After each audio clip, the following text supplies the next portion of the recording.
tapi saudara menjadi lebih apa? Lebih meriah karena ada malaikat-malaikat. Saya nggak tahu kalau di tempat ini ada malaikat-malaikat. Ya, tapi yang jelas ada di sini banyak para gembala. Hanya bukan gembala-gembala domba, tapi ini gembala-gembala jemaat, ya, dari pendeta-pendeta gereja dari daerah-daerah berkumpul bersama-sama merayakan Natal. Begitu juga di tempat ini ya, ada yang lain yang datang bagi jemaat, ya, dan juga ada Pak Johnson di tengah-tengah kita. Saya percaya ini juga Tuhan atur. Di belakang juga ada Pak Patrick, luar biasa bisa merayakan. Ya, samalah seperti di Palungan yang dulu itu kita sama-sama merayakan. Hanya ada waktu di sana perayaannya di Palungan, di kandang domba. Kalau kita ini di gedung seperti ini tentu udah jauh lebih bagus, ya. Amin. Kalau dulu kan di Palungan. Bayangkan saudara perayaan Natalnya di kandang domba. Kan itu mengerikan, ya. Tapi bau nggak kira-kira waktu itu? Siapa bilang bau? Dari mana? Alasanmu kok bilang bau? Wah, luar biasa. Kira-kira benar nggak? Siapa yang setuju bau? Hanya satu orang. Oh, 2, 3. Oh, banyak yang setuju. Kalau saya nggak setuju. Kenapa bau? Kok bisa bau? Kalau Yesus hadir bisa nggak bau? Hah? Nah, saudara, ya, puji Tuhan kita hadir di tempat ini. Ya, mungkin nggak tahu apa ada panas, ya, nggak tahu. Tapi yang jelas saudara, kalau Tuhan Yesus hadir itu membawa sukacita yang besar. Amin. Amin. Mau lahir di kandang domba, mau lahir di mana, ya, kalau ada Yesus akan menjadi meriah. Amin. Ya, apalagi tambah ada malaikat-malaikat, itu akan meriahnya luar biasa. Ya. Saudara, di mana Tuhan hadir, di sana ada kemerdekaan, di sana ada kemuliaan, di sana ada kemenangan.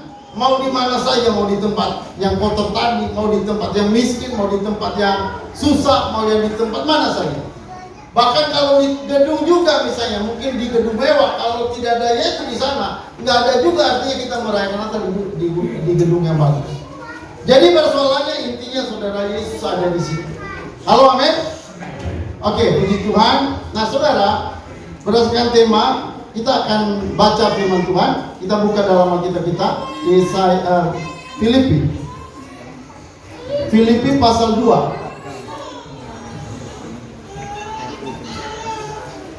Filipi pasal 2. Saudara, kita baca mulai dari ayat 5 sampai dengan ayat 7.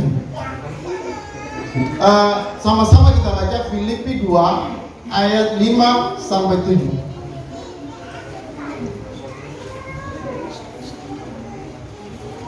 Oke, kita baca sama-sama. Memang sayang yang nggak ada LCD kita lagi, nggak tahu apa tadi problemnya. Ada saja kita merayakan Natal, ada saja yang tertinggal. Oke, kita baca ayat 5 sampai 7 sama-sama. 1, 2, 3.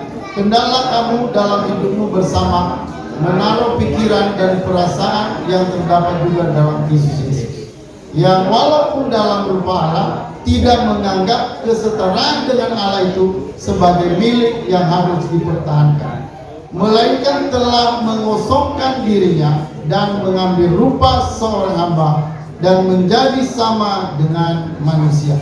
Nah, saudara, tema kita di sini, dan mengambil rupa seorang hamba dan menjadi sama dengan manusia. Kita ambil dari ayat 7 di bagian kalimat terakhir. Dan mengambil rupa seorang hamba dan menjadi sama dengan manusia. Nah, saudara, ini tema ini penting, ya, penting kita pelajari. Nah, saudara, dikatakan di sini bahwa ia mengambil rupa, ia mengambil rupa seorang hamba. Ya, saudara, kalau kita melihat di sini, ya, saudara, dia sebenarnya adalah Allah. Ya, dia Allah. Lalu saudara mengambil rupa seorang hamba. Nah, saudara, inilah konsep Kristen yang sejati. Allah itu, saudara, mengambil rupa menjadi manusia. Bukan manusia menjadi Allah. Allah lah yang menjadi manusia. Ada banyak orang tidak paham konsep ini. Mereka pikir orang Kristen itu menyembah manusia. Ya, karena mereka pikirkan Yesus manusia. Lalu mereka menuduh kita, wah orang Kristen itu bodoh, kok menyembah manusia. Manusia itu mana bisa jadi Tuhan? Saudara, kita percaya manusia nggak bisa jadi Tuhan. Halo, amin? Manusia nggak bisa jadi Tuhan. Kita nggak percaya konsep manusia jadi Tuhan. Yang kita percaya Allah jadi manusia. Apakah Allah jadi manusia? Nggak bisa. Allah bisa menciptakan manusia. Allah bisa menjadikan gunung-gunung. Allah bisa menciptakan benda-benda langit. Benda-benda penerang, apa yang nggak bisa bagi dia? Kalau dia mau jadi manusia, apa nggak bisa?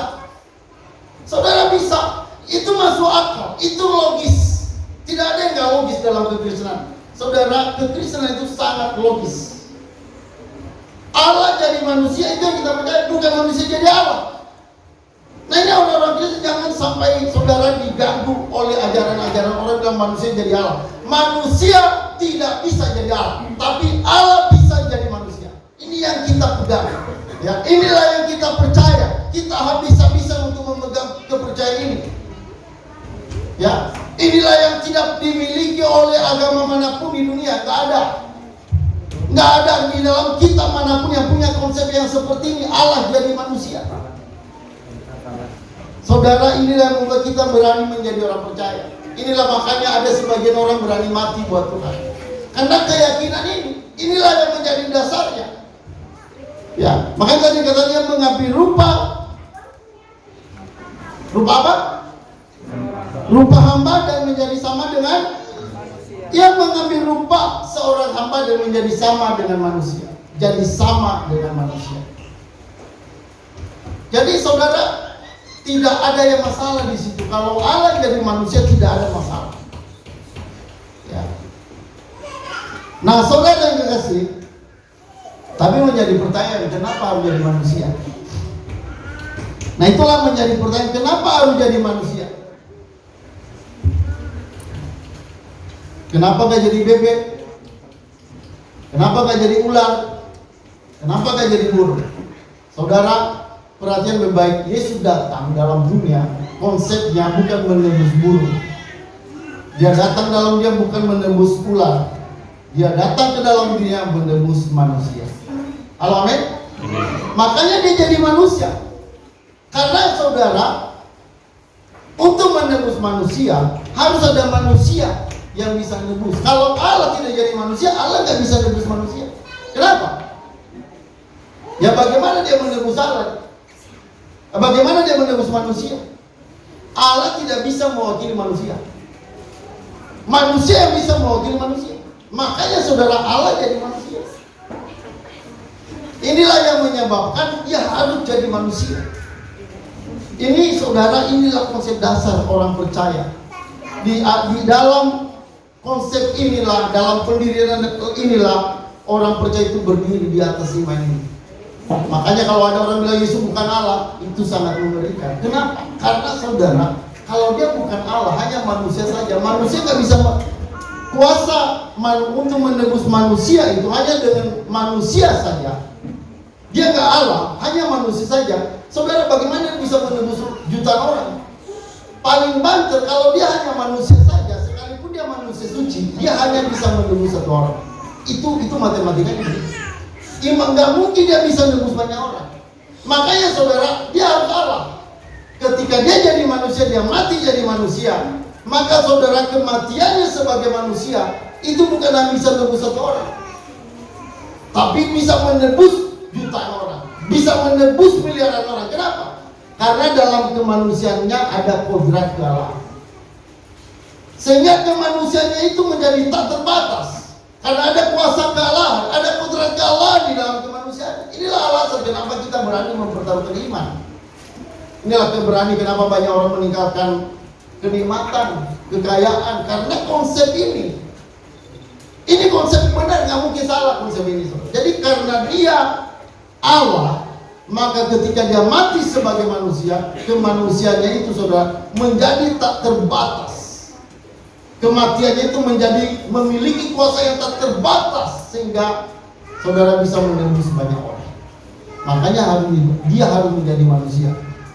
Dia nggak bisa hanya manusia saja, tidak cukup. Itu karena dalam Mazmur 49 dikatakan pembebasan nyawa terlalu mahal. Tidak ada sesuatu yang bisa memadai untuk membayar. Jadi pembebasan nyawa itu nggak bisa memadai, saudara. Nggak ada sesuatu yang memadai untuk bisa membayar. Jadi yang membayar itu hanya Allah sendiri. Tapi saudara nggak mungkin kalau hanya Allah sendiri. Makanya dia menjadi manusia. Karena saudara, penebusan itu benar-benar harus dibayar. Itu bukannya sebuah bayangan atau sebuah konsep. Itu benar-benar harus dibayar. Nah saudara, Yesus itulah Allah menjadi manusia. Makanya tadi pertanyaan, kenapa dia harus menjadi manusia? Nah saudara, perhatikan baik-baik ya. Saya jelasin sedikit dalam ayat 5. Kita baca ayat sebelumnya. Saudara perhatikan dalam ayat 5. Hendaklah kamu dalam hidupmu bersama menaruh pikiran dan perasaan yang terdapat juga dalam Kristus Yesus. Jadi setiap kita punya pusat pemikiran kepada Yesus, ya. Lalu ayat 6, yang walaupun dalam rupa Allah. Jadi saudara, Yesus ini siapa? Dia ini rupa Allah. Sebenarnya terjemahan yang benar saudara, ada kekurangan kata di sini, kata ada. Dikatakan dalam ayat 6, yang walaupun ada dalam rupa Allah. Jadi dia itu ada dalam rupa Allah. Kata ada di situ sebuah keberadaan yang tidak bisa berubah. Jadi dia benar-benar Allah. Kealahannya itu ada sesuatu keadaan yang permanen, tidak pernah sedikit pun bisa berubah. Makanya saudara, ketika dia jadi manusia, kealahannya tetap. Allah dalam dirinya itu tetap tanpa kemanusiaan. Makanya Yesus itu menjadi satu pribadi dalam dua kodrat. Jadi saudara, nggak ada manusia yang memiliki dua kodrat. Manusia itu saudara hanya satu kodrat manusia. Tapi Yesus dia punya dua kodrat, Allah dan manusia. Inilah pegangan kita orang Kristen. Jadi saudara, kita berani mempercayai dia sebagai juru selamat kita. Karena di dalam dirinya ada Allah, ada kemanusiaan. Nah saudara, jadi dikatakan dia dalam rupa Allah, ada dalam rupa Allah. Nah perhatikan selanjutnya, tidak menganggap kesetaraan dengan Allah itu sebagai milik yang harus dipertahankan. Artinya dia setara Allah. Dia setara Allah. Ya. Jadi kalau bisa dibilang gak setara Allah, dia lebih kecil. Nah itu salah. Karena Alkitab bilang setara Allah. Ya. Dia tidak menganggap kesetaraan. Persoalannya dia nggak menganggap kesetaraan itu sebagai milik yang dipertahankan. Dia harus lepaskan. Kesetaraannya itu, hak kesetaraannya. Kalau kodratnya nggak bisa ditinggal, sekali Allah tetap Allah. Sekali Allah tetap Allah. Allah tidak pernah berubah. Kita sekali manusia tetap manusia. Nggak pernah bisa berubah jadi kucing, jadi burung, nggak bisa. Atau ada yang bisa berubah-ubah di sini? Pak Bastian mungkin bisa berubah ya? Hah? Apa? Hatinya bisa berubah. Oh, hatinya bisa berubah, kata Pak Musa. Nah ini kata Nabi Musa, yang kita percaya kalau Nabi Musa yang ngomong, ya kalau masih Petrus tadi ya masih kita bisa tolak. Tapi kalau Nabi Musa itu udah angkat tangan kita. Nah saudara, keadaannya nggak bisa berubah, ya. Nah saudara, dia tidak menganggap kesetaraan dengan Allah. Jadi dia nggak mempertahankan kesetaraannya dengan Allah. Lalu dikatakan sebagai milik yang harus dipertahankan. Jadi dia adalah tidak mempertahankan haknya saudara. Haknya yang tidak dipertahankan bukan kodratnya, bukan hakikatnya yang ditinggalkan, tapi haknya.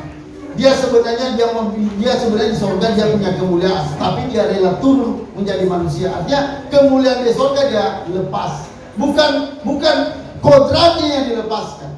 Nah saudara perhatikan baik-baik. Lalu itu dikatakan, melainkan telah mengosongkan dirinya dan mengambil rupa seorang hamba. Di sini saudara letaknya, dan menjadi sama dengan manusia. Saudara perhatikan bahwa dia Allah, setara Allah. Dalam kekristenan kan kita yakin ada 3 pribadi Allah, bukan 3 Allah. Ada 3 pribadi Allah. Ada berapa 3 pribadi? 3 atau 3 pribadi atau 3 Allah? 3A, 3 pribadi, 3 pribadi bukan 3 Allah. 1 Allah. Orang tidak kepada yang satu Allah, tetapi di dalam satu Allah ada 3 pribadi. 3 pribadi ini saudara setara, sama, sederajat. Allah kita jadi orang Kristen tidak pernah menyembah 3 Allah. Orang Kristen punya iman, saudara, hanya satu Allah, tapi dalam satu Allah ada 3 pribadi. Nah saudara, yang pribadi yang kedua yang turun, bukan pertama sama ketiga. Saudara, dia pribadi yang kedua yang mati. Makanya kalau berdoa ya, jangan bilang, Bapa di surga, engkau telah mati bagi kami. Wah, itu salah. Bukan Bapa di surga yang telah mati. Yang telah mati itu pribadi kedua, Yesus. Ya, bukan Bapa. Saudara, salah. Jadi penyembahan itu juga harus jelas ya. Kalau kita konsep salah, maka banyak penyembahan atau lagu-lagu yang salah. Jadi saudara, yang mati itu yang jadi manusia itu adalah pribadi kedua yang kita kenal dengan namanya Yesus. Saudara, yang menjadi apa? Menjadi sama dengan manusia. Dan perhatian baik-baik saudara, dalam keadaan manusia bukan hanya menjadi manusia biasa seperti kita, tapi dalam kemanusiaannya ini perlu diperhatikan, dia pun menjadi hamba. Dalam kemanusiaan ini harus diperhatikan. Kita tahu Yesus sebagai manusia, tapi kita bukan hanya tahu dia sebagai manusia, tapi kita tahu dia juga manusia yang benar-benar seorang hamba. Wah, saudara, menjadi hamba bagi kita mungkin tidak terlalu sulit menangkap kata hamba ini, tapi kalau udah berbicara Yesus jadi hamba, itu berat. Saudara jadi presiden, kalau sudah di 2 periode untuk turun susah. Maunya naik terus. Ya, saudara, apalagi Allah yang sangat tinggi di surga. Saudara, dia mau turun di tempat yang paling rendah. Allah yang paling tinggi di tempat yang maha tinggi. Sekarang dia mau turun di tempat yang paling rendah dengan status hamba. Hamba itu kan artinya apa saudara? Orang yang tidak punya arti. Itu hamba. Hamba itu artinya orang yang bisa dijual beli. Hamba itu artinya orang yang tidak punya hak. Hamba itu artinya tidak berharga. Dulu kalau siapa yang tahu Yusuf ya, Yusuf kan dijual kan? Yusuf menjadi apa? Budak di Mesir. Kayak gitulah yang namanya hamba. Hamba itu orang yang tidak punya nilai. Hamba itu orang yang tidak berharga. Demikianlah Yesus saudara. Yesus diperlakukan tidak punya harga, tidak punya harga diri. Dia bisa dijual. Wah saudara, luar biasa. Allah mau jadi manusia. Makanya saudara coba, kalau bisa kita pikir, kenapa Yesus lahir di balungan? Coba, kenapa kok Yesus bisa lahir di balungan? Saudara punya kesan nggak bahwa kenapa Yesus itu lahir di balungan? Kalau kita sekarang kita nggak perlu merayakan di balungan. Cukup Yesus yang mengalami itu. Amin. Amin. Amin. Amin. Kita nggak perlu ke balungan. Kita nggak mampu untuk beribadah di balungan. Pasti kita sambil begini. Ya, akhirnya kita lama-lama lari. Kita pasti nggak bisa tahan di situ, saudara. Ya, tapi Yesus bisa.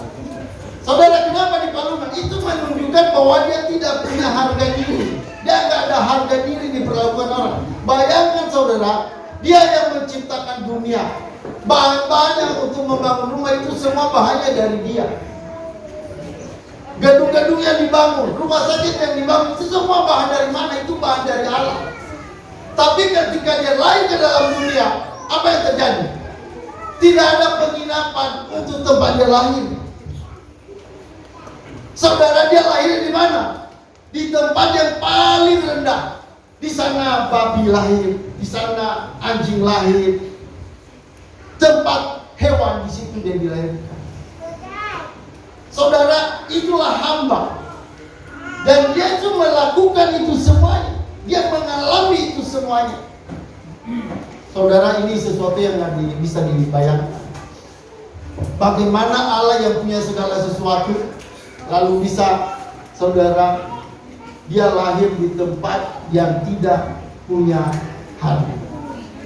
Saudara, saya lahir di rumah. Wah, sangat berharga. Halo, amin. Mungkin kita ada yang lahir di rumah sakit. Ada juga mungkin lahir di mobil. Masih mending kalau di mobil. Ya, udah kebelet langsung lahir di situ. Ada yang begitu saja. Ada juga orang lahir di pesawat. Wah, luar biasa. Tapi Yesus yang punya segala sesuatu, itu lahirnya bukan di rumah, bukan di penginapan. Firman Tuhan bilang tidak ada penginapan lagi semua pada waktu itu, karena penginapan penuh. Saudara, Yesus lahir di palungan. Itu settingan siapa? Itu settingan Allah dari saudara. Itu bukan settingan manusia. Dan saudara, Yesus mengalami itu semua untuk apa? Itu karena dia mau membayar segala dosa. Membayar dosa itu bukan langsung dia mati di kayu salib. Dia mulai bayar dengan lahirnya di kandang domba. Itu pembayaran akan seluruh kehidupan kita. Pembayarannya begitu, saudara. Nanti di kayu salib itu adalah puncak pembayaran dosa itu. Jadi saudara yang kasih, ya kenapa Yesus itu menjadi manusia dan dia mau menjadi hamba? Saudara, dia melakukan itu semua untuk melepaskan kita dari dosa. Halo, amin.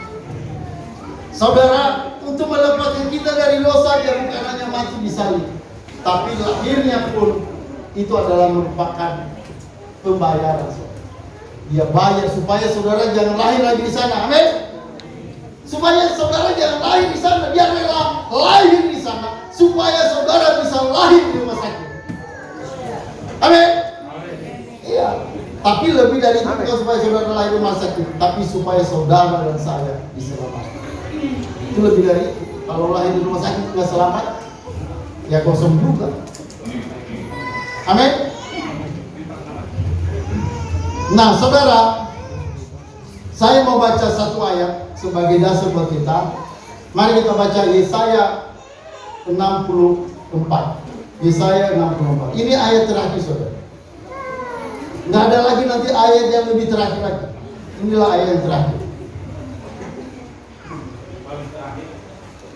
Yesaya 64 ayat 6.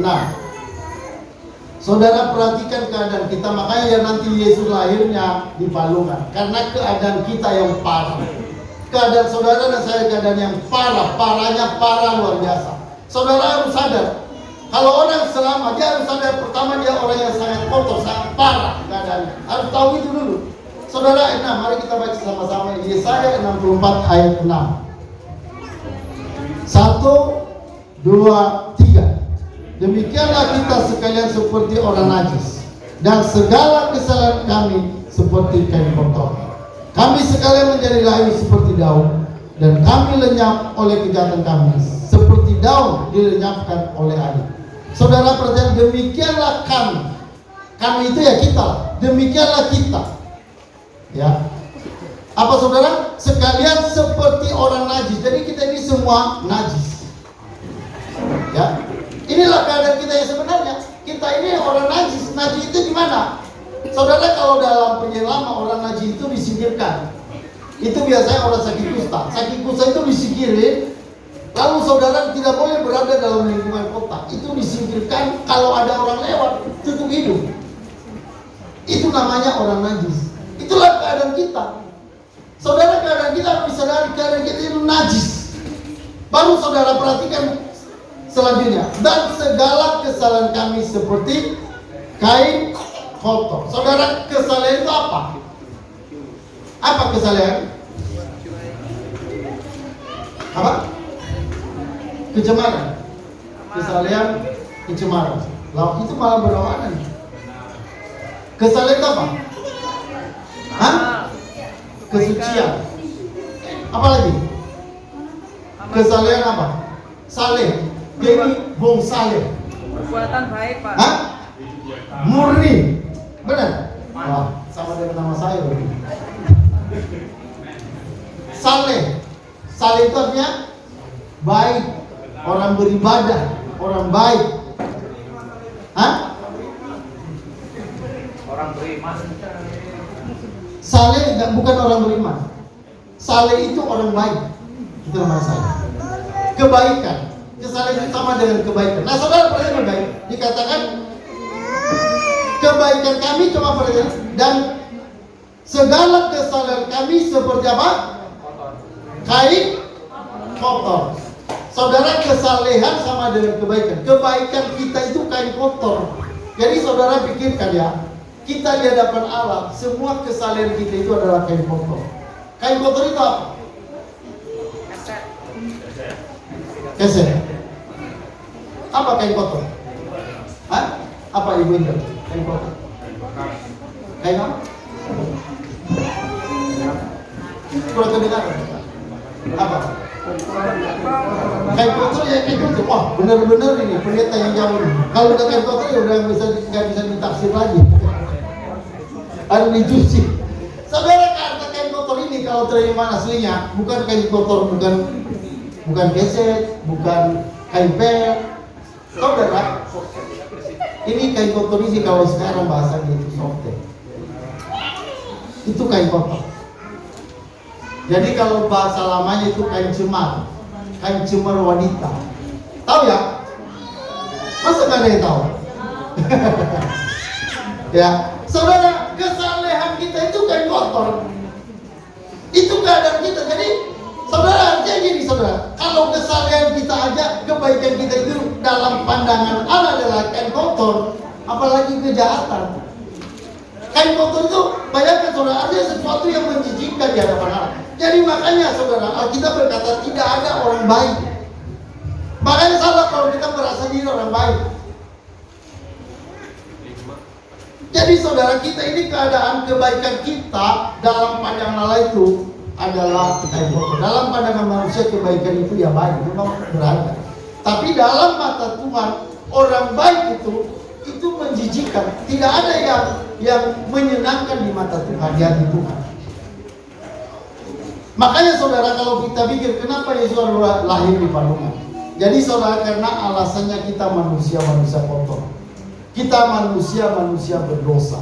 Maka dia datang ke dalam dunia untuk mengangkat kehidupan kita dari tempat yang paling kotor, dari tempat yang paling hina, dari tempat yang paling najis. Makanya dalam konsep kekristenan itu nggak ada orang bisa cari Allah. Yang bisa menyelamatkan saudara bukan manusia yang bisa cari Allah, nggak ada.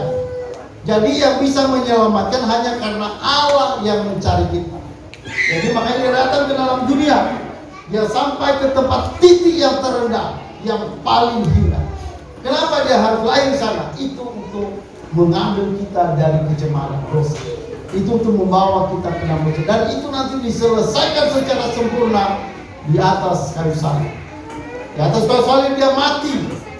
Saudara, apa yang terjadi ketika mati? Bukan hanya dosa kita yang dia tebus, tapi dia juga berpisah sementara dengan Allah. Makanya dia bilang, Allahku, kenapa engkau meninggalkan aku? Saudara, terjadi keretakan dalam struktur Allah. Saudara, Allah itu berpisah. Bagaimana bisa terjadi begitu? Makanya terjadi gempa bumi. Makanya terjadi gelap gulita selama berapa jam? 3 jam. Karena saudara ada semacam perpisahan pribadi pertama dengan pribadi kedua. Allahku, kenapa engkau meninggalkan aku? Dan itu hanya Yesus melakukan. Dia rela sementara saudara dia terpisah dengan Bapa supaya kita bisa bersatu kembali dengan Dia. Dia bayar dosa kita, dia hancurkan tembok pemisah itu dosa, dia hancurkan melalui kematian juga salib. Lalu saudara, dia bebaskan kita sehingga kita bisa bersekutu kembali. Makanya saudara firman Tuhan berkata, barang siapa percaya pada Yesus akan selamat. Tapi barang siapa tidak percaya akan dihukum. Siapapun dia kalau tidak percaya pasti dihukum. Gak akan ada saudara kompromi. Engkau tidak percaya pada Yesus siapapun saudara, engkau tidak percaya pada Yesus sekalipun punya jabatan tinggi, Anda tidak akan pernah bisa masuk surga. Karena surga itu hanya bagi orang yang percaya pada Yesus. Yesus pernah berkata, tidak ada orang yang bisa sampai ke sana kalau tidak melalui aku. Saudara, untuk kita bisa ke sana, Tuhan Yesus sudah mengerjakan semuanya. Pertama-tama dia lahir di kandang domba sapi. Itu untuk mengambil kita yang bau, yang kotor, yang hina, yang jijik, yang najis, supaya saudara dia menanggung segala kekotoran itu, ditimpakan kepada dia supaya semuanya selamat. Jadi saudara, kita sudah mendengarkan firman ini. Kiranya saudara, berita Natal yang paling penting adalah berita keselamatan. Itulah yang paling penting. Dan hal yang penting dalam Natal, saudara, bukan door prize-nya, amin. Bukan hadiah-hadiah, Itu lebih dari itu saudara adalah keselamatan. Saudara kalau sudah percaya, sudah memiliki, sudah hidup, saudara sepenuhnya saudara orang-orang yang memiliki kedatangan sorga. Ya mari saudara, kita punya anak-anak, mari kita lihat apakah mereka sudah percaya Yesus. Ada banyak saudara-saudara kita yang belum percaya Yesus. Ada banyak orang belum percaya Yesus. Mari saudara beritakan tentang kebenaran. Oke saudara, firman Tuhan sampai di situ. Mari kita berdoa.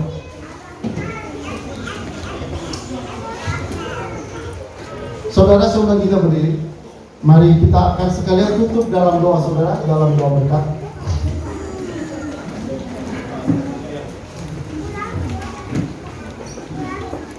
Bapa di sorga, kami sudah mendengarkan firman Allah. Dan kami bersyukur karena Engkau datang ke dalam dunia. Engkau datang ke dalam dunia dan Engkau lahir di kandang domba supaya kami semua diselamatkan. Bapa di sorga, kami bangga, kami bersyukur karena hal yang sangat bernilai, hal yang sangat mahal, hal yang sangat indah telah Tuhan berikan pada kami melalui iman kami pada Yesus. Terima kasih Tuhan Yesus. Terima kasih buat firman Allah yang sudah kami dengar, dan terima kasih buat kehadiran-Mu dalam dunia untuk menyelamatkan kami. Terima kasih. Sebentar, di mana kami akan selesai, kami akan lanjutkan dengan acara perayaan Natal. Kiranya Engkau pimpin kami selanjutnya. Dan kalau nanti kami pulang dari tempat ini, berkat firman-Mu akan terus menyatu dalam hidup kami. Dan kami akan terus diberkati Tuhan. Diberkati keluarga kami, diberkati anak-anak kami, diberkati semua orang-orang yang dekat dengan kami, supaya mereka semua sama dengan kami, mereka menerima keselamatan dalam Tuhan Yesus. Terima kasih. Dalam nama Yesus, mari saudara angkat tangan terima berkat Allah. Kasih Allah Bapa, anugerah daripada Tuhan Yesus, dan persekutuan Roh Kudus menyertai kita semuanya. Bapa, terima kasih. Bapa, terima kasih. Bapa,